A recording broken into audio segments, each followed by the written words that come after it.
Last time we ended part 1 when Rimuru was at the elf pub with Kajin celebrating after Kajin had his work finished for him. Now the story starts.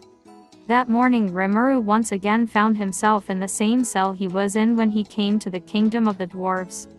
This because the previous night Kajin had clocked the prime minister with a left hook due to Hein disrespecting Rimuru. Rimuru also got to see his quote-unquote destined girl. In court the event went as canon, however once King Gazel tried to probe Rimuru's power, he was terrified finding a bottomless abyss of pure darkness. This was due to the fact that Rimuru's unsealed power was poorly controlled by him, so Gazel was incapable of detecting his real power but rather the bottomless abyss of nothingness. Due to being masked by terror, King Gazel saw it unfit to exile Kajin and his brothers. Instead he opted to give them temporary suspension from Dworgen. As in canon, Gokta was left behind, however he was strong enough to break the walls of the cell, and started reuniting back to meet with the group. Due to his strong desires, he was able to summon his wolf to his location, which carried him back home. When back in the goblin village, Raphael told Rimuru how he was being probed by the king of Dworgen. He was a bit worried by this, but Raphael tried calming him down by explaining that due to his lack of proper control over the power, King Garzel only saw a bottomless pit of darkness. So to not let this happen once again, Rimuru asked Raphael if there are ways to improve his control, because he knew that with the amount of power he had it is only a matter of time before he accidentally does mass destruction of unimaginable magnitude. So while he had the 4 brothers help out with the development of the village, Rimuru went back to the cave of Valdora where he embarked on gaining ultimate control over his power so that Raphael didn't have to seal it away. So for a month Rimuru went through some minor training, though which he discovered that he had high-level reality manipulation as well as Akashic records, which meant that he could basically fulfill any wish he wanted. Therefore with this in mind he gave himself a skill called Ultimate Skill.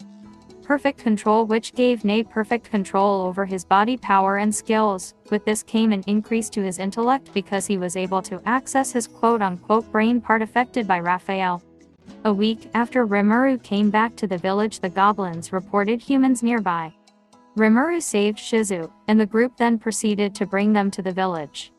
After getting to know Shizu better while discussing with her on the cliffside, he told her the results of him appraising her since he discovered something was wrong with her. However, he discovered that she was tired of living in that world and wanted to rest, so he did not probe further.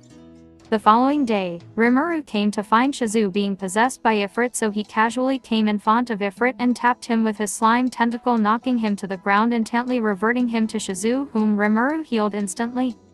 As in canon, Rimuru absorbed Shizu after she asked him to and gained a human form, but due to his ultimate skill, he didn't need to train the body to get used to it. He also discovered that some of the dragonic strengths leaked into his human form, making his stats even without magical amplification crazier.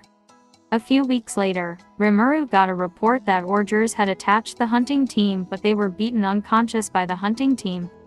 Rimuru came and listened to the story of the Orgers, and being a cultured man, he gave them names and accepted them temporarily after not being convinced by Shin's knockers. Time skipped to the battle with the Orc Lord. Rimuru made a plan his army and the Kaijin to eliminate a third of the Orc army within a few minutes, and he will eliminate the Orc Lord since the Dryad had begged him to do so. After entering the battlefield, Tempest army destroyed a third of the Orc army within 5 minutes. It took them that long because they were told by Rimuru not to devastate the landscape. The reason for their victory is because the Tempest army consisted of only A+ rank as well as the Kaijin who were close to S rank. Rimuru descended from the sky where he was hovering after the Tempest army had destroyed a third of the Orc army. He walked towards the Orc Lord, who was showing no fear. The Orc Lord attacked Rimuru, however to every one shot, Rimuru stopped his fist with a single finger, then proceeded to flick the Orc Lord into a dozen mountains nearby, breaking them and majority of his bones.